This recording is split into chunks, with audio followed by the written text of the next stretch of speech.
काल महाराष्ट्राच्या विधिमंडळात झालेल्या हाणामारीच्या घटनेनंतर संपूर्ण महाराष्ट्र ओशाळला। विधिमंडळात कधी न बघितलेलं चित्र महाराष्ट्रच नव्हे तर संपूर्ण देशाने बघितलं। विधिमंडळात झालेल्या हाणामारीनंतर सुसंस्कृत महाराष्ट्रामध्ये नेमकं चाललंय काय असा सवाल उपस्थित केला जातोय। दरम्यान या घटनेनंतर मनसे अध्यक्ष राज ठाकरे यांनी संतप्त सवाल करत घटनेचा निषेध केलाय, तर तिकडे ठाकरेंचे खासदार संजय राऊतांनी महाराष्ट्रामध्ये राष्ट्रपती राजवट लागू करण्याची मागणी केली आहे। पाहूयात।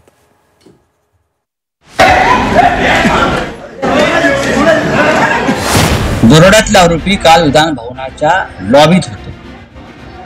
कोणी आणले त्यांना? काय कारवाई झाली? न्यू आका इन मेकिंग आहे, त्यांना आत्ताच कंट्रोल करा। ज्यांनी या मारामाऱ्या केल्या त्यांच्यावर कडक कारवाई झाली पाहिजे।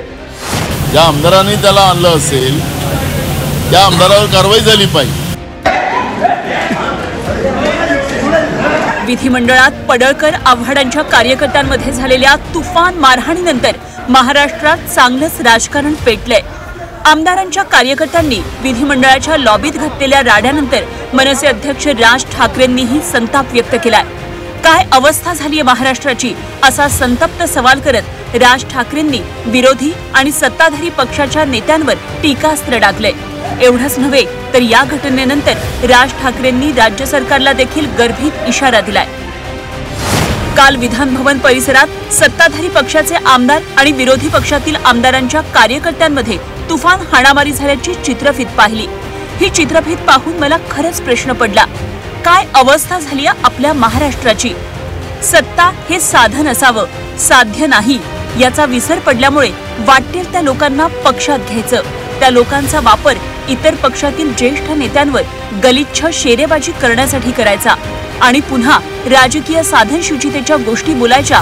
हा भंपकपणा आता तरी महाराष्ट्राच्या जनतेच्या लक्षात आला असेल असं मी मानतो। मी तर मराठी जनतेलाच विचारेन, कोणाच्या हातात दिला आहे महाराष्ट्र? सरकारला पण माझं आव्हान आहे की जर थोडी जरी साधनशुचिता शिल्लक असेल तर तुमच्या स्वतःच्या लोकांवर पण कारवाई करून दाखवा।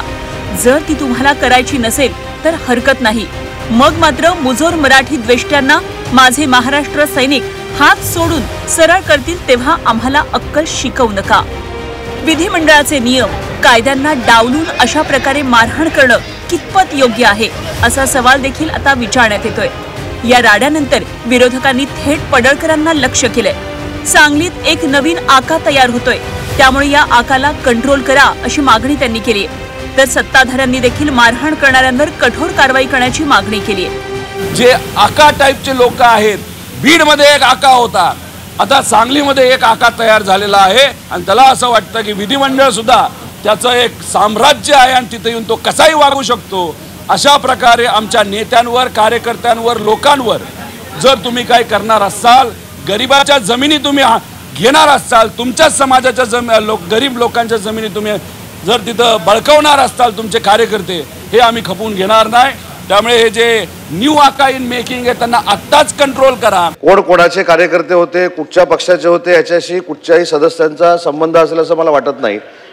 पण जे मी ऐतिहासिक घटना एवढ्यासाठीच म्हटलं की काल हा प्रकार घडल्यानंतर आज सकाळपासून सोशल मीडियावर, इलेक्ट्रॉनिक मीडियावर, सगळ्या वर्तमानपत्रातनं ज्या पद्धतीनं विधानसभेच्या प्रथा आणि परंपरांची अवहेलना झालेली आहे त्या संदर्भात आमचं सगळ्यांचं मत आहे की ज्यांनी ह्या मारामाऱ्या केल्या त्यांच्यावर कडक कारवाई झाली पाहिजे। हा जर निर्णय तुम्ही घेतला नाही तर भविष्यामध्ये आमदारांना देखील बाहेर न येऊन लोक मारू शकतात, याची नोंद घ्यावी।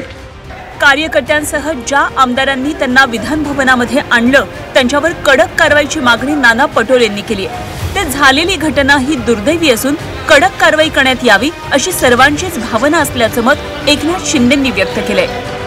टकले नावाचा जो कार्यकर्त्याचं नाव पुढे येत आहे, हा टकले हा मोकोकामध्ये याच्यावर गुन्हे दाखल झालेले आहेत। ते कोणाच्या माध्यमातून तो इथं आलेला होता हे सगळे आता विधानसभेच्या अध्यक्षांनी आणि विधान परिषदेच्या सभापतीने आता हे तपासलं पाहिजे। ज्या आमदाराबरोबर आलं असेल, ज्या आमदारांनी त्याला आणलं असेल त्या आमदारावर कारवाई झाली पाहिजे।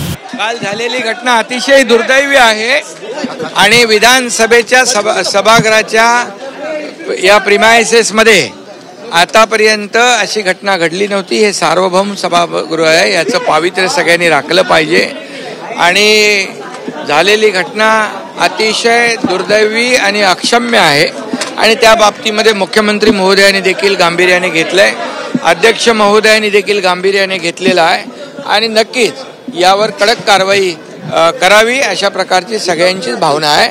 कारण शेवटी विधान भवन हा परिसर जो आहे इथं कायदे आपण करतो. काल झालेल्या राड्यानंतर ठाकरेंच्या शिवसेनेचे खासदार संजय राऊतांनी थेट राष्ट्रपती राजवट लागू करण्याची मागणी केली आहे. विधिमंडळाच्या लॉबीमध्ये गँगवॉर झाल्याचं म्हणत संजय राऊतांनी टीकास्त्र टाकले.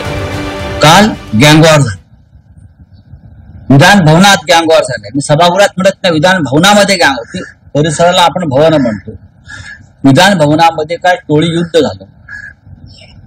खुनातले मोकाचे आरोपी, दरोड्यातले आरोपी काल विधान भवनाच्या लॉबीत होते. कोणी आणले त्यांना? काय कारवाई झाली? कालची घटना पाहिल्यावरती शिवसेनेचं हे स्पष्ट मत झालं की महाराष्ट्रामध्ये राष्ट्रपती राजवटच लागायला पाहिजे. ह्यांना हे राज्य नियंत्रणामध्ये ठेवता येत नाही. हे गुंडांचं राज्य असतं. राज्याच्या जनतेचे प्रश्न सोडवण्यासाठी अधिवेशन घेण्यात येतं, मात्र जनतेचे प्रश्न दूरच राहतात आणि वैयक्तिक आरोप प्रत्यारोपांमध्येच अधिवेशनाचं सूप वाजतं. कधी आंदोलन, एकमेकांची थट्टामस्करी, एकमेकांना डिवचणं हे मागील काही दिवसांपासून अधिवेशनात मोठ्या प्रमाणावर पाहायला मिळतंय आणि त्यात आता फक्त हाणामारीच बाकी राहिली होती. त्याची कसरही आमदारांच्या कार्यकर्त्यांनी पूर्ण केली आहे. त्यामुळे सुसंस्कृत महाराष्ट्रामध्ये नेमकं चाललंय काय असा संतप्त सवाल जनतेकडून उपस्थित करण्यात येतोय. ब्युरो रिपोर्ट, झी 24 तास.